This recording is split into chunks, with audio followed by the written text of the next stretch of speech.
스가랴 말라기, 학개 스가랴 말라기의 그 학개서입니다. 이스라엘 역사 가운데 북왕국과 남왕국이 이렇게 멸망하고 포로로 잡혀갑니다.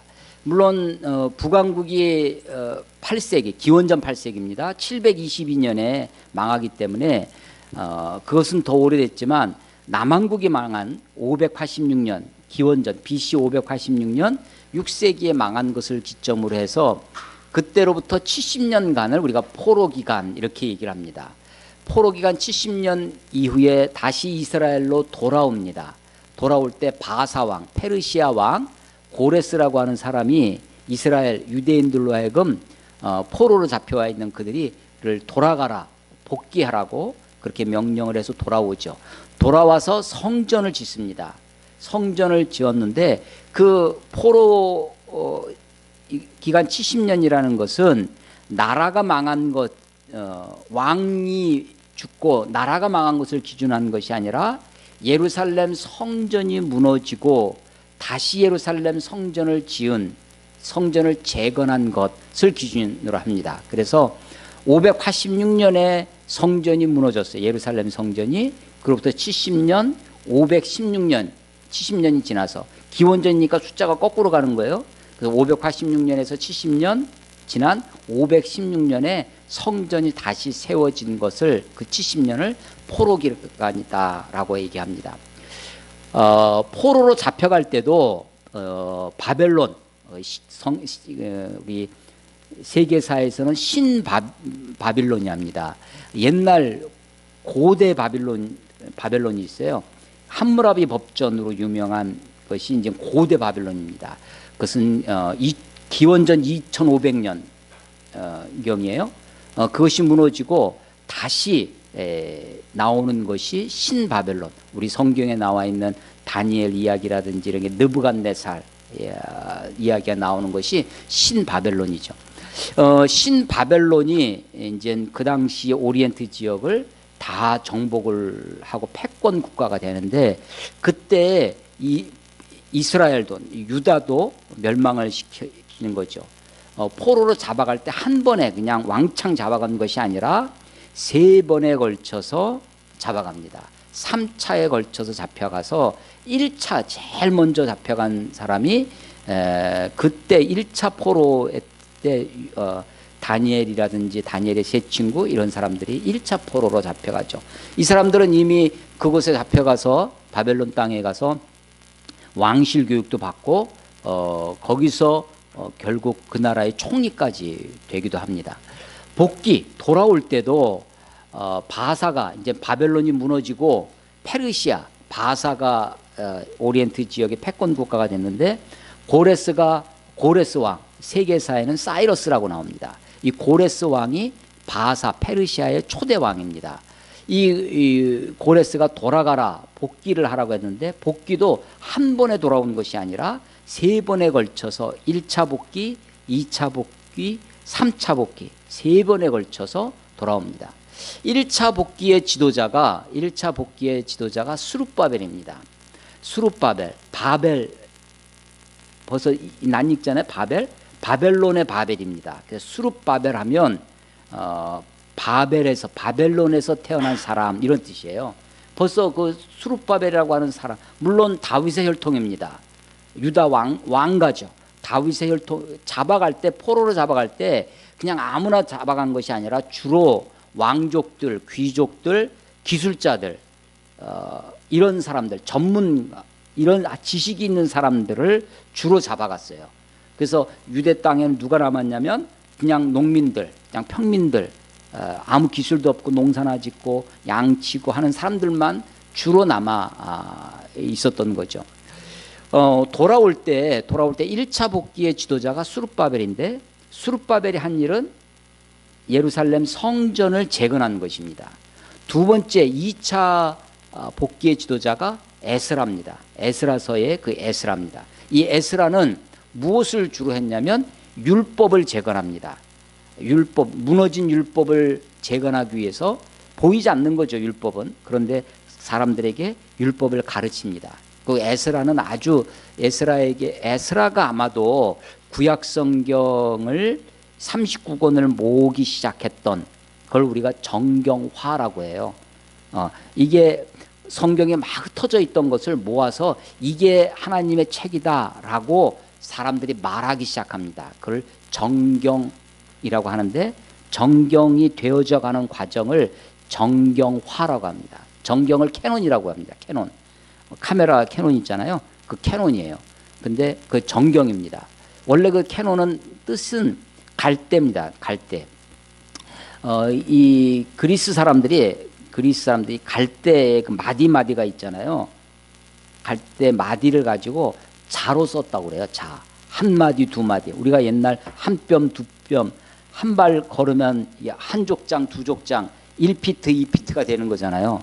히브리 사람들은 요 팔꿈치에서부터 손끝까지를 이걸 규빗이라고 했습니다. 한 규빗, 두 규빗 이렇게 쟀는데 그리스 사람들은 갈대를 가지고 갈대 마디를 가지고 자로 썼어요. 그래서 그 갈대가 뭐냐면 캐논이에요. 캐논. 그러니까 이게 뭐냐면 이 캐논은 기준, 척도 이런 거죠. 성경을 정경이라고 부른 것은 성경이 이 책이 우리의 삶에, 우리의 믿음에, 우리의 신앙의 기준이 된다. 그래서 이것을 정경이다, 캐논이다라고 불렀는데 많이 흩어져 있는 책들 중에 이건 가짜고 이게 진짜다라고 그 성경을 알아가는 과정, 그걸 우리가 정경화, 캐노니제이션, 정경화 과정이다라고 하는데 구약 성경의 정경화에 아주 중요한 초석을 놓은 사람이 누구라고요? 에스라입니다. 에스라. 그래서 1차 복귀의 지도자는 수룹바벨이 성전을 짓죠. 마치 컴퓨터의 하드를 구축하는 것처럼 성전을 지어요. 그 안에서 벌어지는 소프트웨어 역할을 하는 것이 율법인데 그 율법을 재건하는 일, 그게 누가 했냐면 에스라가 하는 겁니다. 에스라가. 3차 복귀의 지도자가 누구냐면 느헤미야예요. 느헤미야가 와서 한 일은 뭐냐면 1차 수룹바벨은 성전을 지었어요. 2차 에스라는 율법을 재건했습니다. 3차 느헤미야는 예루살렘 성벽을 쌓습니다. 예루살렘 성전이 있어도 울타리가 없으면 외적이 쳐들어와서 공격을 받게 되니까 성벽을 쌓은 지도자가 느헤미야입니다. 오늘은 이 학계는 1차 복귀의 지도자 수룹바벨과 관련된 예언이에요. 학계와 스가랴가 비슷한 시대의 복귀 시대의 선지자인데 오늘 이 1장을 읽었는데요. 학계 1장의 특징이 1절과 15절 마지막 1절과 마지막 15절이 연도로 이야기합니다. 다리오 왕 제2년 여섯째 달 곧 그 달 초하루에 15절에는 그때는 다리오 왕 제2년 여섯째 달 24일이었더라. 연도 날짜로 얘기합니다. 우리는 이게 지금 도대체 어느 정도 어느 때인지 잘 모르잖아요. 뭐 세종 25년 이런 거 모르잖아요. 그러니까 이제 이게 다 나라마다 자기 나라 중국은 황제 연호를 쓰고 나라마다 다 이게 연도를 달 쓰니까 전 세계를 통일할 필요가 있었어요. 그래서 그 기준을 예수님 탄생을 기준으로 예수님 이후를 AD 기원 후 예수님이 오시기 이전을 기원전 BC 이렇게 나눴던 거죠. 그러니까 전 세계가 통일이 됐는데 이때 당시에만 해도 그렇게 통일이 안 되니까 그 당시 패권 국가였던 이 페르시아의 왕 다리오 왕이 즉위하고 나서 2년이라는 것입니다. 페르시아의 초대 왕이 누구라고요? 고레스였습니다. 고레스로부터 4대를 내려오면 다리오 왕입니다. 다리오 1세입니다. 이게 다리오 1세 제2년 이때가 언제냐면 기원전 520년입니다. 그래도 뭐 잘 모르시겠죠. 520년인데 성전이 언제 건축됐다고요? 재건됐냐면 70년 516년입니다. 그러니까 4년 후에는 성전이 재건되는 거예요. 520년의 이야기예요. 다리오 왕 제2년. 복귀가 언제 됐냐면 그로부터 16년 전 537년에 됐습니다.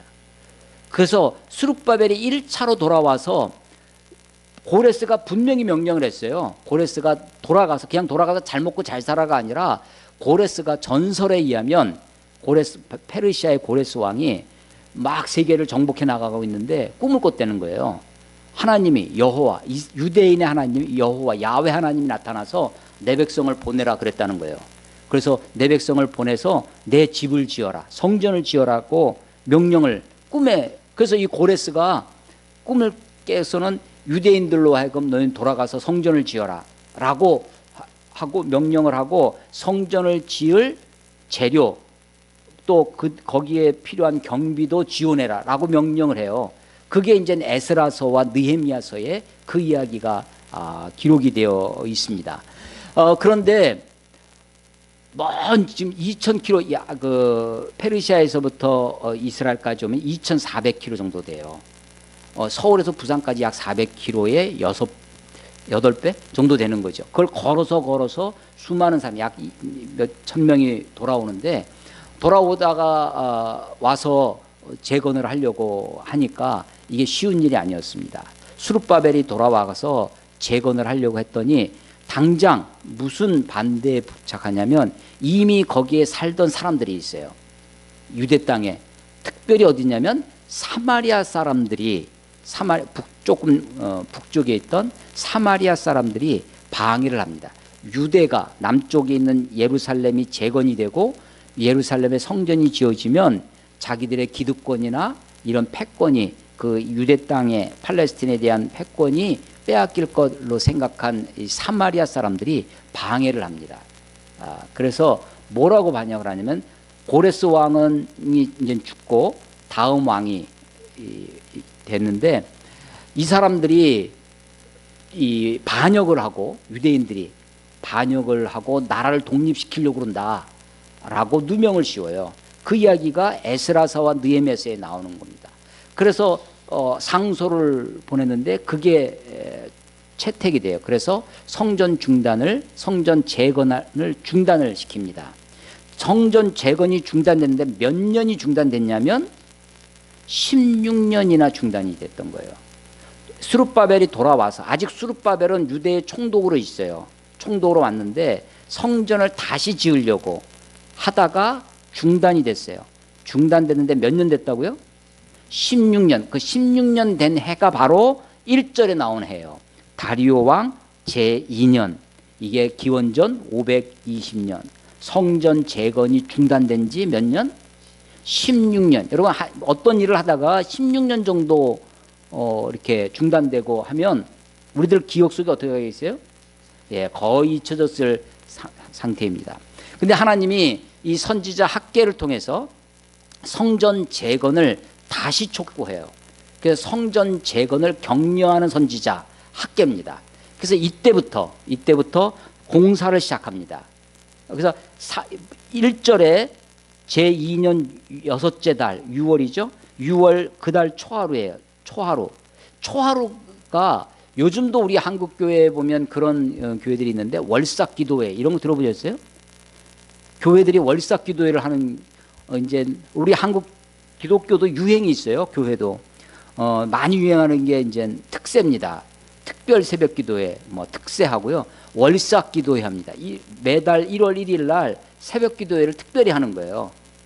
혹은 저녁에 하든지. 하여간 월삭 기도회라는 게 초하루입니다. 유대인들이 안식일 지키죠. 안식년 지키고 그러는데 월삭으로 모입니다. 월삭.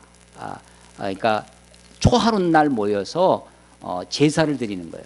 그래서 이 초하루 날은 유대인들이 이스라엘 사람들이 성전에 많이 모이는 날이에요. 그날 하나님의 말씀이 임합니다.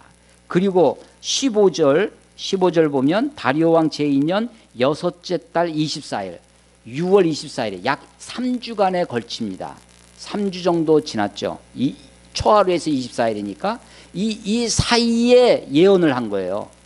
학개가 하나님의 말씀을 예언을 하면서 성전 재건을 격려합니다. 그래서 공사를 14절 끝에 그들의 하나님의 성전 공사를 하였으니 이제 3주간 동안 준비를 해서 성전 공사가 시작됩니다. 그러다가 그 공사가 성전이 다시 공사가 시작돼서 4년이 걸려요. 4년이 걸려서 516년에 성전 재건이 완공이 됩니다. 그래서 포로 기간 70년이 딱 맞게 돼요. 70년 만에 성전 재건이 됩니다. 그래서 이 성전 재건을 다시 할 수 있도록 부추기고 격려하고 했던 선지자가 학개 선지자입니다. 학개서는 구약 예언서 중에서 우리 한국 기독교에서 그래도 간간히 설교되어지는 본문입니다. 언제 이 본문이 교회에서 설교되어지냐면 교회 건축을 앞에 두고 우리 교회를 건축하자. 오늘 설교 제목이 뭐냐면 하나님의 성전을 건축하라 라는 건데요. 8절 너희는 산에 올라가서 나무를 가져다가 성전을 건축하라. 성전 건축을 앞에 두고 목사님들이 많이 설교하는 본문입니다. 그렇다고 여러분 걱정하지 마세요. 내년부터 우리 교회 건축할 테니까 건축 헌금하자 이런 소리 안 할 테니까. 우리 시대의 건축이 뭐 할 수도 있다고 생각해요. 건축이 다 이 하나님의 뜻에 반하는 일이라고는 생각지 않습니다. 필요하면 할 수 있겠죠. 그러나 오늘 일단 우리 성경에서 말씀하시는 것이 무엇인지 본문을 잘 살펴보고 또 본문에서 주시는 교훈이 무엇인지, 그럼 우리는 어떤 성전을 어떻게 언제 건축해야 할지를 이 말씀 가운데 교훈을 받을 수 있으면 좋겠습니다. 배경 설명을 좀 드렸고요. 1절에 보시면 다리오 왕 제2년 여섯째 달 그 달 초하루에 여호와의 말씀이 선지자 학개로 말미암아 스알델의 아들 유다의 총독 수룹바벨과 여호사닥의 아들 대장 여호수아에게 임하니라. 하나님의 말씀이 학개 선지자를 통해서 두 사람에게 임했다는 거예요. 누구냐면 정치적으로 그 당시 이스라엘을 다스리고 있던 사람, 총독입니다. 총독 수룹바벨에게, 그리고 종교적으로 제사를 통해서 이스라엘 백성들 다스리던 사람 대제사장 여호수아에게 임합니다. 하나님의 말씀이 수룹바벨과, 그래서 선지자가 있어요. 선지자 학개, 그리고 총독. 학개는 선지자는 말씀을 전하는 사람입니다. 대언자죠. 총독 수룹바벨은 정치 권력을 가지고 있는 사람이에요. 대제사장 여호수아는 종교 권력을 가지고 있고 실제로 성전을 다스리고 했던 사람들입니다. 물론 성전이 무너져서 아직 성전이 재건되어지지 않아서 제사를 온전히 드릴 수는 없었지만 총독과 대제사장, 그래서 지금 이스라엘 가운데 이 소위 세 가지 권력, 세 가지 권위, 세 가지 파워가 지금 이 자리에 나타나 있어요. 말씀으로 사역하는 선지자, 정치 권력으로 일을 하는 총독, 그리고 종교 권력으로 일하는 대제사장이 있습니다. 우리 칠드런 타임에 솔로몬 이야기를 읽었는데, 솔로몬 시대에는 솔로몬이 지금 지혜를 구한 게 재판에 관계되어 있어요. 그러니까 정치 권력과 사법권이, 행정과 사법이 분리되지 않았다는 것을 알 수 있죠. 그 당시에는 대제사장은 분리되어 있었습니다. 사독이라고 하는 대제사장이 있었죠. 아직 고대 사회라 이런 것들이 분화되지 않았는데, 성경은 이 정치, 왕과 선지자와 제사장, 여기는 이제 왕 대신 총독이 나와 있는데요. 이것이 서로 균형을 이루기를 원하고 있었습니다. 그래서 이것이, 그런데 주로 나라가 북왕국도 그렇고 남왕국도 그렇고 하나님 보시기에 패역한 나라가 됐던 것은 왕권이 강화됩니다.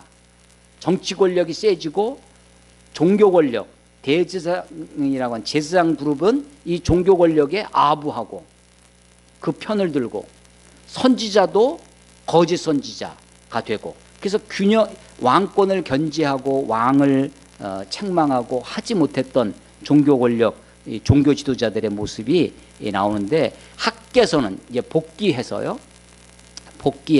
초창기의 일이죠. 초창기에 이 정치 선지자가 하는 역할과 종교 그 이 정치적인 수룹바벨, 나중에 느헤미야도 성벽을 재건할 때 느헤미야의 직업이 뭐였냐면 총독입니다. 그러니까 일반 행정가예요. 정치 행정가입니다. 하나님이 그런 사람을 들어 쓰시는 거죠. 그래서 이런 것들이 잘 균형을 이루고 있었습니다. 나중에 이것이 또 균형이 무너져서 나라가 더 패망의 길로 가는 거죠. 하나님의 말씀이 이 총독 스룹바벨과 대제사장 여호수아에게 임해서 임한 말씀이 뭐냐? 2절 만군의 여호와가 이같이 말하여 이르노라. 이 백성이 말하기를. 지금 이스라엘 백성들을 뭐라고 불러요? 이 백성. 하나님은 보통 어떻게 불렀을까요? 이스라엘 백성들을 향해서 내 백성이라고 불렀어요. 근데 이 백성이라고 부르는 건 지금 어떤 이놈이, 이건 뭐예요? 예. 그래서 이 단어만 봐도 하나님이 지금 이스라엘을 질책하려고 그러시는구나 라는 것을 대번에 눈치챌 수 있습니다. 출애굽기를 읽어보시면요, 하나님은 애굽에 있는 이스라엘 히브리인들을 향해서 내 백성을 보내라, 내 백성을 보내라 라고 해요. 근데 바로는 뭐라고 하냐면 이 백성이 게을러서, 이 백성이 악해서, 이 백성이, 그래서 my people과 this people의 싸움이 벌어집니다. 여기서 이 백성이 말하기를, 하나님이 그러시는데 얘네들이 지금 말하기를, 이 백성이 말하기를 여호와의 전을 건축할 시기가 이르지 아니하였다 라고 말한다는 거예요. 지금 몇 년이 지났어요? 재건한 지 16년 동안 방치되어 있었습니다. 그런데도 이스라엘 백성들은 뭐라고 그래요? 아직 때가 이르지 않았다는 거예요. 아직 때가 아니니까. 사마리아인들의 방해도 있고 여러 가지, 지금 와서 아마 2,000km 이상을 걸어서 왔습니다. 와서 자기네 살고 예루살렘에서 이스라엘 와서 다시 삶을 일궈가는 것도 사실은 쉽지 않았을 것입니다. 우리가 11월 달에 추수감사절 때 청교도들이 메이플라워를 타고 아메리카에 가서 거기서 첫 제사를, 첫 예배를 드렸던 것이 추수감사절의 기원이다. 우리가 쉽게 얘기는 할 수 있지만 그들이 그곳에 가서 사실은 옥수수, 인디안들한테 옥수수 재배법을 배웠다고 하는데, 그래서 1년 농사를 지었다고 하는데 그 1년 농사로 1년을 먹을 양식을 얻지를 못했다고 그래요. 그리고 이미 배를 타고 수개월을 가면서 배 안에서 많은 전염병으로 죽고, 그 해 첫 해가 그렇게 추웠답니다. 동부잖아요. 미국의 동부 북쪽이라 거기에서 추위에 죽고 얼어 죽고 질병에 거쳐 죽고 농사 지을 것도 없어서, 사실은 그들의 삶을 보면 멀리서 보면 희극이고 가까이서 보면 비극이라고, 그들의 삶은 사실은 우여와 곡절, 슬픔과 아픔의 길이었죠. 그럼에도 불구하고 그들이 하나님께 먼저 예배하고, 그들이 먼저 교회 짓고, 그리고 나서 학교 짓고, 그리고 자기 집을 지었다는 거예요. 청교도들이. 그게 미국의 그 청교도들 기독교 국가로 그 미국을 세워나가는 아주 중요한 초석이 되었다라고 하는 것인데, 이 사람들도 아마 그랬을 겁니다. 70여 년간 이 두 세대 이상 지나갈 정도로 남의 나라에 끌려가서 포로로 살다가 돌아와서 다시 재정착을 하는 게 쉽지는 않았을 거예요. 그런데 처음에는 막 올 때는 성전을 재건해야 된다는 임무가 있으니까 막 하는데 방해가 와요. 그러니까 손을 놨습니다. 16년이 지났어요. 자기 생활에 바쁜 거죠. 자기 먹고 살기에 바빴습니다. 그러면서 하는 얘기가 아직 여호와의 전을 건축할 시기가 이르지 않았다. 때가 되지 않았다. 아직 때가 안 됐다. 때가 안 됐다라고 이야기한다는 거예요. 근데 이 말을 하나님은 뭐라고 그래요? 이 백성이, 이렇게 얘기한다는 거예요. 하나님이 지금 이스라엘 유대인들로 하여금 이 백성이 지금 아직도 이러고 있다라고 하면서 4절, 이 성전이 황폐하였거늘 너희가 이때에 판벽한 집에 거주하는 것이 옳으냐라고 하나님이 질책성 질문을 하고 있어요. 그야말로 하나님이 청문회 하는 거죠. 청문회 증인으로 불러다 놓고 질문하는 것처럼, 하나님의 성전이 황폐하였거늘 너희가 이때 판벽한 집에 거주하는 것이 옳으냐라고 하나님이 따지고 있어요. 판벽한 집, 이게 판벽은요, 판판한 나무로 된 집이에요. 그러니까 이스라엘은 나무가 어떤 나무가 주로 자라냐면 감람나무, 포도나무, 무화과나무 이런 나무가 자랍니다. 이게 3대 수종이에요. 우리나라 뭐 우리 이 남산이에 저 소나무 해가지고 소나무에 뭐 이렇게 뭐 절개 뭐 소나무에 이런 막 그 좀 시적이고 뭐 낭만적으로 소나무 막 꾸글꾸글 막 자라는 것이 우리 민족의 고난을 상징하고 뭐 그렇게 얘기할 수는 있지만 소나무 잘라다가 집을 짓기가 쉽지가 않습니다. 쭉쭉 뻗고 아주 크게 자란 이런 나무를 가져야 그걸 잘라서 말리고 휘지 않도록 그렇게 해야 판벽한 집을 지을 수 있어요. 요즘은 판벽한 이 판을 어디서 구하냐면 나무를 다 켜서 가루로 만들어서 다시 본드로 붙여서 판을 만듭니다. 그게 베니아판이죠. 그러니까 베니아판을 만들면 그것은 얼마든지 판벽한 집을 지을 수 있는데 고대에는 이런 베니아판을 만드는 기술이 없으니까 나무를 그냥 쪼개서 하는 거예요. 그러니까 이 판벽한 집을 지으려면 이 사람들이 유대 땅에서 나는 나무로는 이렇게 지을 수가 없어요. 그러니까 이 판벽한 집은 어떻게 하는 거냐면 다 레바논 백향목을 잘 수입해다가 그러니까 이 판벽한 집이 나타내는 것은 뭐냐면 지금 사치하고 아주 장인의 집에는 빛과 번듯하게 살고 있는 겁니다. 요즘은 저도 이제 조금 이 생각이 좀 달라지긴 했는데 제가 이제 전도사로 있다가 전도사 시절입니다. 이제 그 강남의 이제 교회로 이제 처음 이제 전도사로 가서 거기서 이제 안수를 받고 그런데 처음에 가서 신방을 갔는데요. 아파트도 그 대치동에 좋은 아파트예요. 그때 당시도 몇 억 했던 아파트인데 말 들으니까 새로 이사를 해서 이사 신방을 한답니다. 그래서 갔더니 첫 마디가 뭐냐면 그때 돈으로 몇 천만 원 들여서 새로 수리를 싹 했다는 거예요.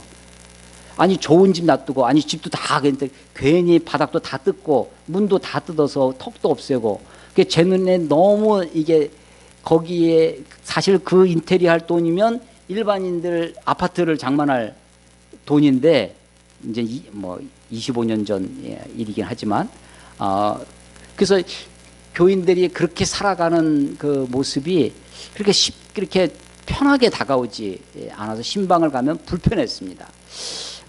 뭐 그런데 이 지금 학계 선지자를 통해서 하나님이 하시는 말씀이 뭐냐면 이 성전이 황폐하였거늘 너희가 이때 판벽한 집에 거주하는 것이 옳으냐. 이 판벽한 집을 이해를 하셔야 되는.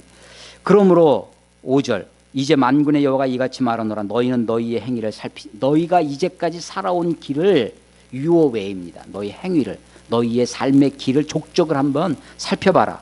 너희가 많이 뿌릴지라도 수확이 적으며 먹을지라도 배부르지 못하며 마실지라도 흡족하지 못하며 입어도 따뜻하지 못하며 일꾼이 삭슬 받아도 그것을 구멍 뚫어진 전대에 넣음이 되느니라. 전대 돈주머니입니다.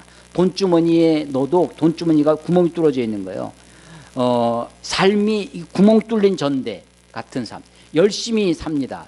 그런데 쌓이지 않아요. 열심히 사는데 삶이 황폐합니다. 많이 먹어도 배부르지 않고 많이 뿌려도 수확이 적고 입어도 따뜻하지 않고 한 삶이 이런 이 자기 이익과 자기 삶에는 이렇게 사치하고 하면서 하나님에 대하여 무관심하고 방치했던 유대인들을 향해서 하나님이 하시는 말씀이 7절에 만군의 여호와가 말하노라 너희는 자기의 행위를 살필지니라 너희는 산에 올라가서 나무를 가져다가 성전을 건축하라. 예, 이 산이 어떤 산이냐? 예루살렘 산입니다. 유대 땅이에요. 유대 땅에서 나는 3대 수종이 아까 말씀드린 무화과, 감람나무, 포도나무 이런 겁니다. 이런 나무를 잘라다가 산에 올라가서 나무를 가져다가 성전을 건축하라는 겁니다. 그러니까 레바논 백향목을 가져다가 성전을 건축하라는 것이 아니라 판벽한 집으로 하는 것이 아니라 이 학계 선지자를 통해서 하나님이 지금 이스라엘 유대인들에게 요구하시는 것이 뭐냐면 산에 올라가서 나무를 가져다가 성전을 건축하라는 것입니다. 주위에 있는 것으로 너희가 할 수 있는 것으로 너희 주변에 있는 것으로 그리하면 8절에 그리하면 내가 그곳으로 말미암아 기뻐하고 또 영광을 얻으리라. 너희가 많은 것을 바랐으나 도리어 적었고 너희가 그것을 집으로 가져갔으나 내가 불어버렸느냐. 하나님이 불어버린다는 거예요. 여러분 책상에 먼지가 있을 때 불어버리듯이 우리가 저희는 1997년도 97년도만 돼도 여러분들한테는 상당한 오랜 시절 옛날 이야기가 돼버렸는데 IMF라는 것이 왔어요. 그때는요 IMF가 막 터질 때는 우리는 어떻게 인식을 했냐면 6.25 이후에 6.25와 동일한 그런 국가적인 재난으로 사람들이 IMF 요즘 새로운 영화 국가부도라는 영화가 그 영화라고 하는데 아직 저는 보지 못했습니다. 근데 그렇게 인식을 했습니다. 그야말로 IMF 나는 F학점이다. 우리나라 국가 경제가 그렇게 하는 거죠. 완전히 경제의 주권을 IMF 국제통화기금에다가 완전히 일임해서 이 경제 주권을 상실한 일이었어요. 그때 저는 이 말씀이 실감나게 왔습니다. 하나님이 불어버리시는구나.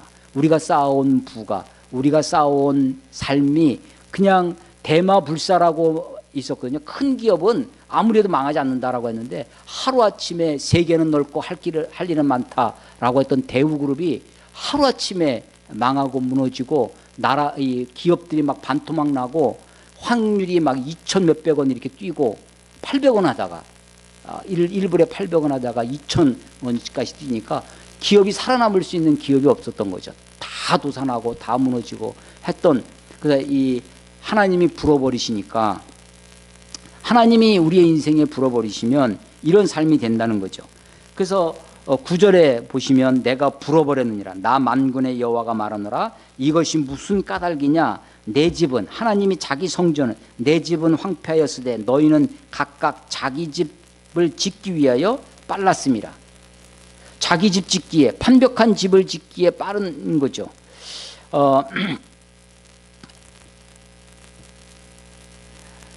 성전을 짓는데 산에 올라가서 나무를 가져다가 성전을 건축하라는 것입니다.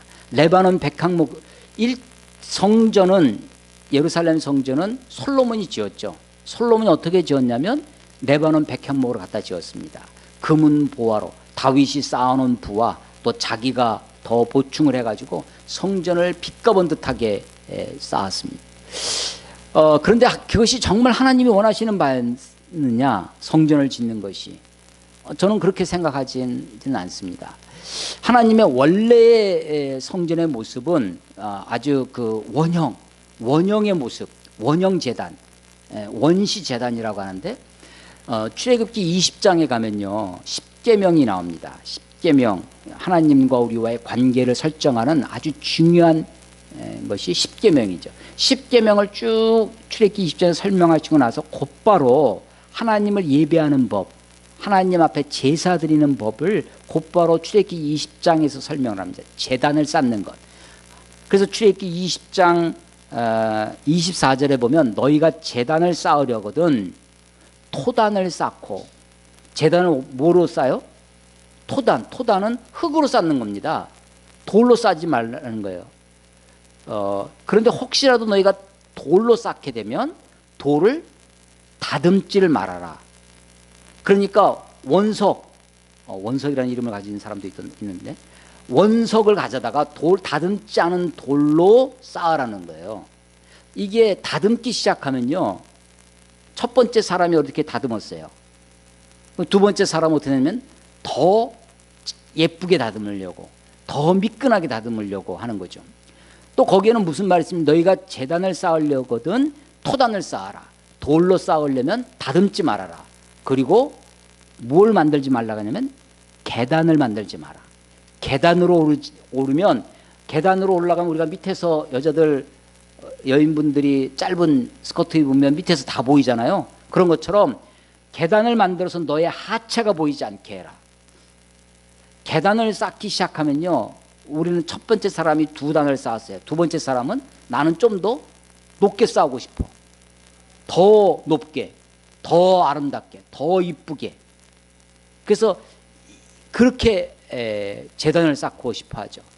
하나님의 원시 제단의 모형, 원형, 프로토타임이죠. 원형은 어떤 거냐면 토단을 쌓으라는 겁니다.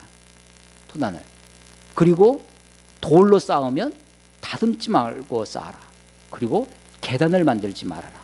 라고 하는 것이 출애굽기 20장 10계명 바로 다음에 이스라엘 백성들이 애굽에서 나와서 시내산에 도착했을 때 하나님이 주신 10계명에 붙어있는 원시 제단의 모형입니다. 하나님이 성막을 만들려고 했는데 성막, 증거막이라고도 하고 회막이라고도 하는 이 성막은 움직이는 거죠. 그래서 광야 40년 동안 회막을 들고 옮겨 다녔습니다. 장막 옮겨 다녔어요. 그리고 예루살렘 성전에까지 왔습니다. 예루살렘까지 왔는데 다윗 시대까지만 해도 그것이 텐트, 장막으로 있었어요. 다윗이 어느 날 갑자기 자기 집을 지었어요. 다윗 성을 쌓았습니다. 다윗 자기 집을 지어놓고서는 딱 보니까 하나님의 전이 이 성막이 보이는 거예요. 그래서 나는 백향목 궁에 거하고는 하나님은 장막 속에 거하도다 라고 이야기를 하면서 성전을 지을 꿈을 꿉니다. 하나님이 그때 말리는 거예요. 넌 안 되겠다. 너는 피를 많이 흘려서 전쟁을 많이 해서 하면서 하나님이 사양하십니다. 네가 나를 위해 집을 지어준다고? 아니, 내가 너를 위해 집을 지어주겠다. 이게 사무엘하 7장의 말씀이에요. 성전을 짓겠다고 하니까 하나님이 기뻐가지고 그래 너 정말 좋은 기특하다 하면서 그렇게 부추기신 게 아닙니다. 하나님이 노하시는 거예요. 이스라엘 백성들이 왕을 세워달라고 한 것도 있어요. 우리들에게 왕을 주십시오. 왕을 세워달라고 한 것도 있는데 2번 있었습니다. 역사상 하나님이 한 번도 하나님 흔쾌히 허락한 적이 없어요. 내가 왕인데 하나님이 내가 왕인데 누가 왕을 세우려고 하냐는 거죠.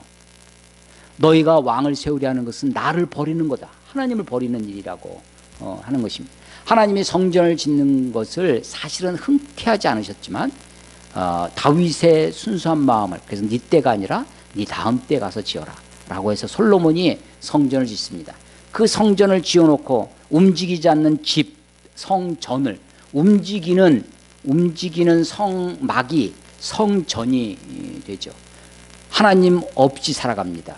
아니, 하나님을 가둬놓습니다. 성전에 움직이지 않는 하나님 여기 계십시오. 그리고 자기들은 성전 바깥에서, 예루살렘 밖에서 온갖 악행을 저지릅니다. 하나님이 그것을 눈뜨고 볼 수 없었습니다.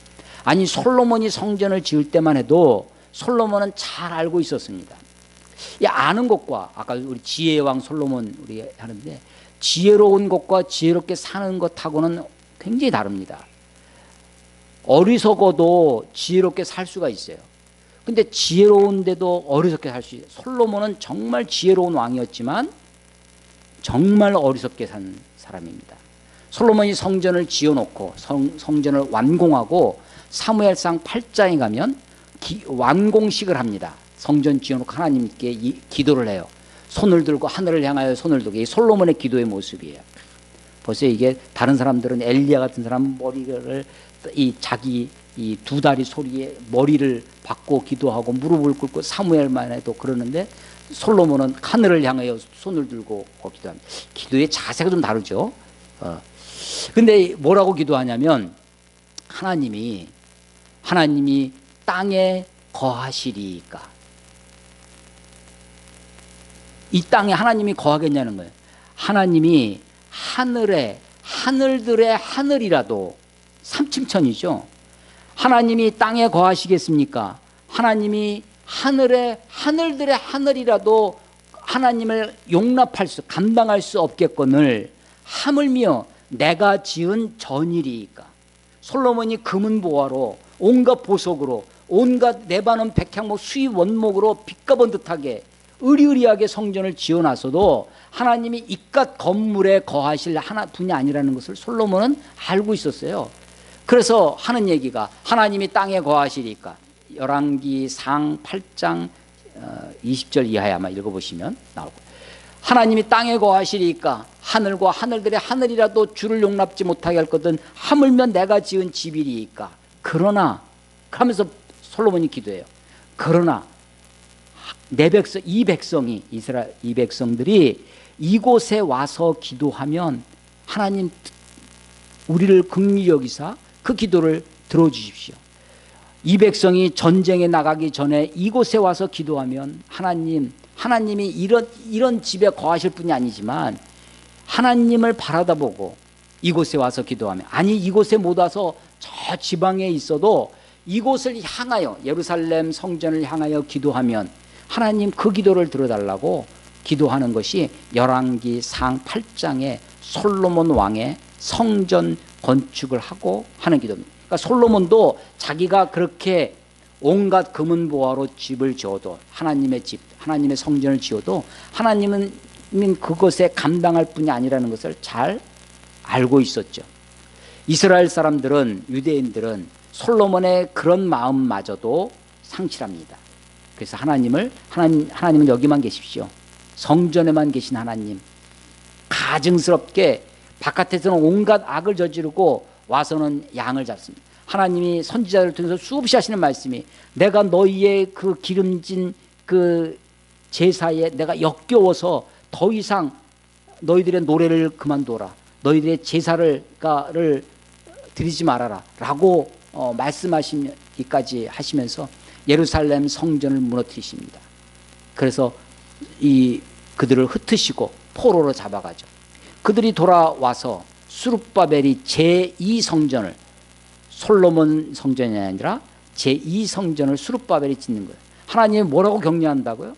너희 집은 판벽한 집에 거하는데 내 집이 황폐했거늘 너희 집보다 더 좋은 판벽한 집으로 더 빛과 번듯하게 지어라. 너희들 집 팔아서 전세로 내려앉고, 전세 팔고 월세로 내려앉으면서라도 너희 집 담보로 해가지고 건축원금해서 성전을 멋있게 지어라 라고 하는 것이 아니라, 산에 올라가서 나무를 가져다가 성전을 지어라 라고 하는 거죠. 이 스룹바벨 성전이 그래도 몇 년이 걸렸냐면 4년이 걸립니다. 4년 만에 건축됐어요. 70년이 호로 성전이 무너진 지 70년이 됐는데, 어떤 노인들은 70년 전에, 무너지기 전에 솔로몬의 성전을 보았던 사람이 있었습니다. 그래서 그 성전을 본 노인들이 스룹바벨의 제2성전을 보고 통곡을 해요.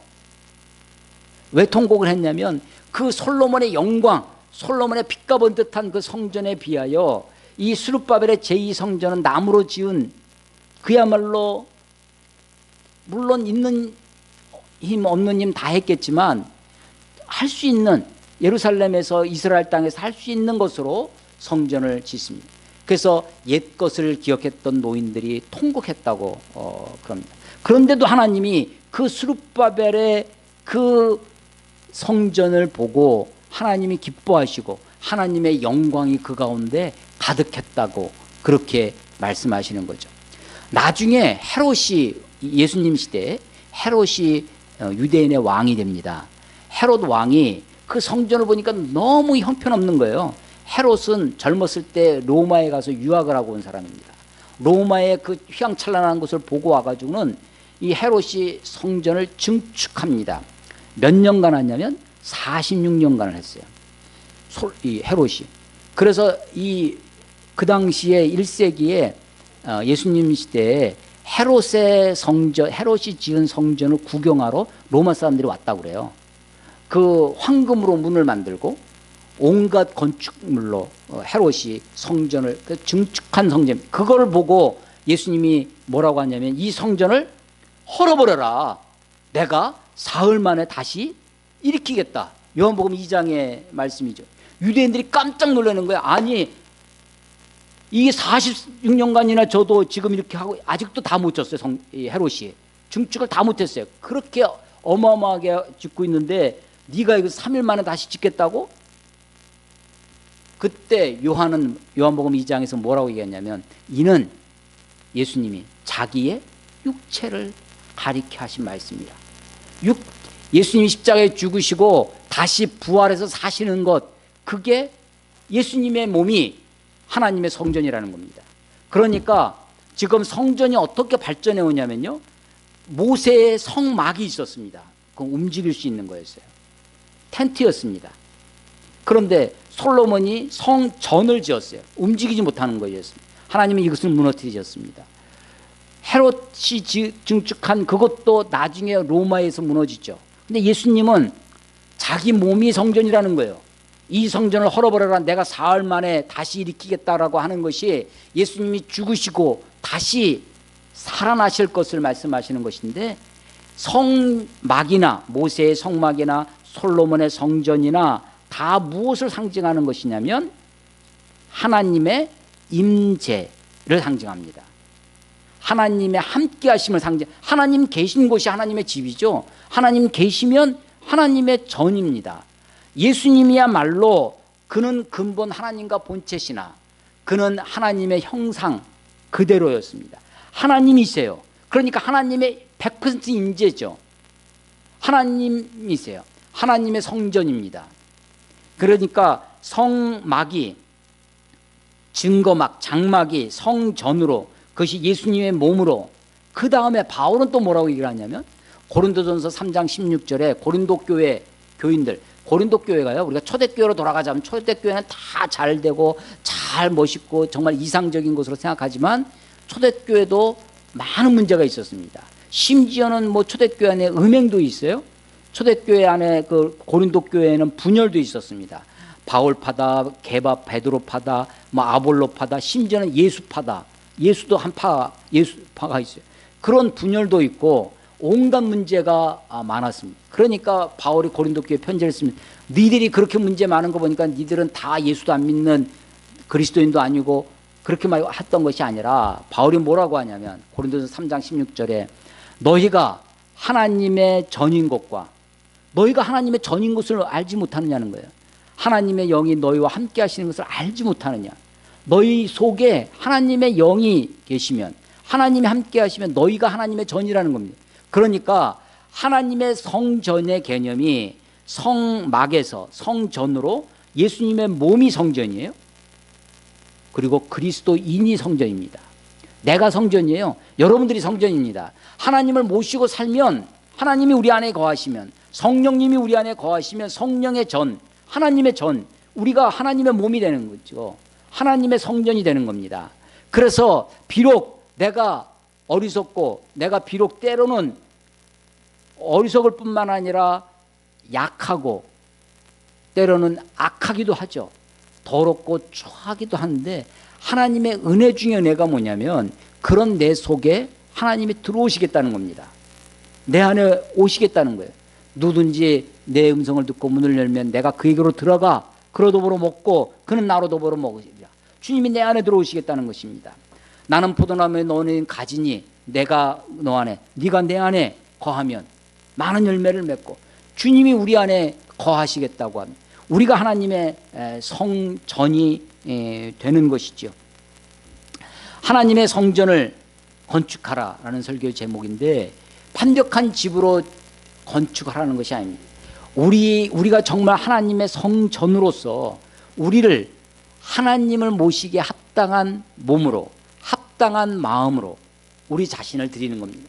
하나님이 일하시는 방법을 한번 보십시오. 14절 보세요. 오늘 본문 14절 다 같이 한번 읽어보겠습니다. 14절 시작. 여호와께서 스알델의 아들 유다 총독 스룹바벨의 마음과 여호사닥의 아들 대장 여호수아의 마음과 남은 모든 백성의 마음을 감동시키시매 그들이 와서 만군의 여호와 그들의 하나님의 전 공사를 하였으니, 하나님이 일하시는 방법이 무엇이냐? 마음을 감동시키는 겁니다. 총독, 정치지도자라고 그랬죠. 총독의 마음을, 총독 스룹바벨의 마음과 대제사장 여호수아의 마음과 백성들의 마음을 하나님이 감동시키셔서 그들로 하여금 하나님의 전을 일으키도록, 하나님의 전을 다시 세우도록 하시는 겁니다. 하나님이 일하시는 방법이에요. 하나님이 일하시는 곳입니다. 하나님이 너희 속에 소원을 두고 행하게 하시니라. 우리 속에.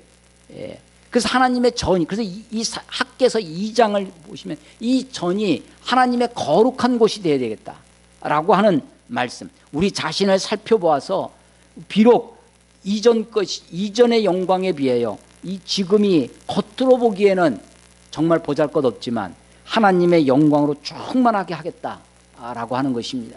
하나님이 임재로 함께 하시겠다라고 하는 것입니다. 하나님은 이 학개 선지자를 통해서 이스라엘 사람 유대인들을 격려하십니다. 13절에 그때 여호와의 사자 학개가 여호와의 위임을 받아 백성에게 말하여 이르되 여호와가 말하노라 내가 너희와 함께하노라. 내가 너희와 함께하노라. 예, 하나님의 격려 중에 최고의 격려, 하나님의 축복 중에 최고의 축복이 우리와 함께 하신다는 것입니다. 우리는 얼마 전에 성탄절을 보냈는데 성탄절 아기 예수님의 별명이 뭐였냐면 임마누엘입니다. 임마누엘. 처녀가 아들을 낳아 잉태하여 아들을 낳을 것이니 이는 임마누엘이라 하리라. 하나님이 우리와 함께 하신다. 하나님이 함께 하시면 그게 하나님의 전이죠. 하나님의 성전입니다. 우리들의 몸과 마음이 거룩한 영으로 하나님을 모시고 살기에 합당한 삶이 되어야 할 것입니다. 하나님이 일하시는 방법이 우리의 마음을 감동하시는 것입니다.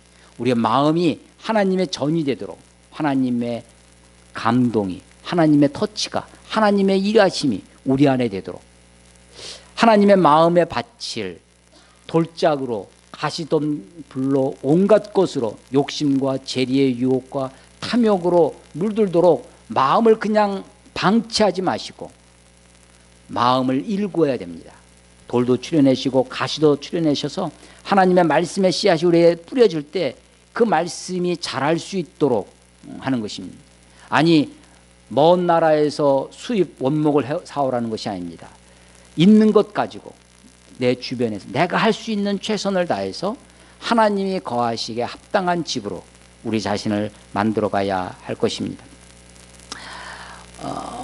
한 해의 마지막입니다. 오늘도 교회로 오면서 집사람이랑 이렇게 차에서 이렇게 이야기를 하면서 올 한 해가 정말 저 개인적으로 쉽지 않은 한 해를 살아왔습니다. 1월 첫 주부터 이제 아버님 병원에서 어머님 또 오랫동안 병원에 또 개인적으로 이런저런 일들이 많이 있었는데 하나님이 그래도 우리들을 지키시고 인도하셔서 여기까지 오게 하셨습니다. 하나님 앞에 우리 자신을 다시 한번 돌이켜볼 수 있었으면 좋겠습니다. 하나님이 너희 행위를 살펴보아라고 학개 선지자를 통해서 말씀하시는데 우리가 이제까지 살아온 길을 다시 한번 돌이켜보고 우리 자신이 정말 하나님 거룩하신 하나님을 모시고 살기에 합당한 삶을 살고 있는지 우리 자신을 돌이켜서 정말 하나님의 전으로 우리의 몸과 마음을 주님께 드리기를 힘쓰는 저와 여러분이 되시기를 주의 이름으로 축원합니다. 기도하겠습니다. 하나님 아버지의 은혜를 감사합니다. 돌이켜보면 주의 은혜가 아니었던 것이 하나도 없습니다.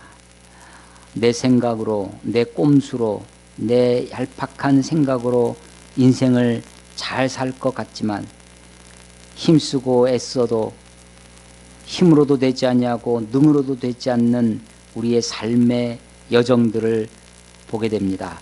하나님 주께서 부르시면 불어버리시면 하나도 남김없이 우리가 수고하고 땀 흘려도 구멍 뚫린 전대 같은 삶이 되지 않도록 우리의 삶의 우선순위를 바로 세우게 하시고 하나님을 온전히 섬기며 하나님을 경외하며 하나님 말씀에 귀 기울이며 청종하며 살 수 있도록 하나님 인도해 주시옵소서. 하나님의 집은 황폐하였거늘 너희가 판벽한 집에 거주하는 것이 옳으냐라고 내 집은 황폐하였으되 자기 집을 짓기에는 빨랐다고 말씀하시는 하나님의 말씀처럼 우리가 내 삶에만 내 인생에만 내 생각에만 사로잡혀 살지 않게 하시고 하나님의 나라와 하나님의 의를 구하기에 힘쓰는 우리의 마음을 우리의 몸을 정결하게 하나님께 드리기를 힘쓰는 주의 자녀들 주의 백성들 다 되도록 하나님 인도해 주셔서 하나님이 나의 하나님 되시고 우리들을 내 백성이라고 부르시는 하나님 앞에 겸손히 나아갈 수 있도록 하나님 축복해 주시옵소서. 주님을 의지합니다. 주님을 찬양합니다. 예수님 이름으로 감사하며 기도드렸사옵나이다. 아멘. 말씀하시면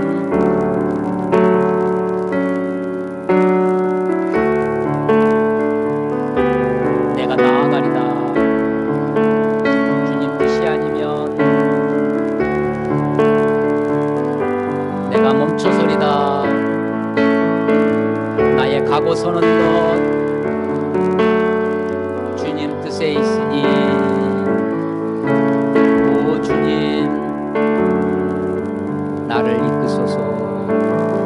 뜻하신 그곳에 우리 다 같이 일어나서 찬양하겠습니다. 나 있기 원합니다. 이끄시는 대로 순종하며 살리니 연약한 내 영혼 통하여 일하소서. 주님 나라와 그 뜻을 위하여 오 주님 나를 이끄소서. 오 주님 나를 이끄소서. 오 주님 나를 이끄소서. 오 주님 나를 이끄소서. 이제는 우리 주 예수 그리스도의 은혜와 그 아들을 우리에게 값없이 보내주신 아버지 하나님의 크신 사랑하심과 우리 안에 내주하셔서 감동하시는 성령님의 역사가 주 앞에 나와 예배하며 하나님을 내 삶의 가장 우선순위로 모시고 살기를, 하나님의 성전으로 우리 자신을 깨끗게 하기를 소원하는 하나님의 사람들 머리머리 위에, 이 나라와 이 민족, 특별히 이 율전 지역 위에 지금부터 영원토록 함께 하시기를 간절히 축원하옵나이다. 아멘.